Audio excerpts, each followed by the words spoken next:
রাধে রাধে সব্বাইকে। আজকের ভিডিওতে থাকছে মাটির তৈরি থালা আর মাটির তৈরি ১৪ প্রদীপ, যেটা ভূত চতুর্দশীতে আমরা সবাই নিজের বাড়িতে জ্বালাই। সবাই এর প্রায় কেনা কমপ্লিট আর বানানোও কমপ্লিট, তো আমিই বা বাদ যাই কেন?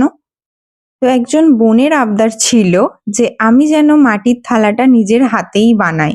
প্রদীপ তো আমরা সচরাচর বানিয়েই থাকি বাড়িতে, তো আমারও একটু মনে হলো যে মাটির থালাটা একবার বানিয়েই দেখি। তো এটা বানানোর জন্য একটা স্টিলের থালা, একটা বেলনা আর মাটি, একটা পলিথিন লেগেছে।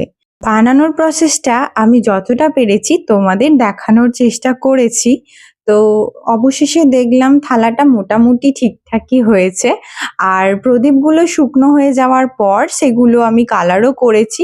তো তোমরা পুরো ভিডিওটা দেখে জানিও যে তোমাদের কেমন লেগেছে। রাধে রাধে।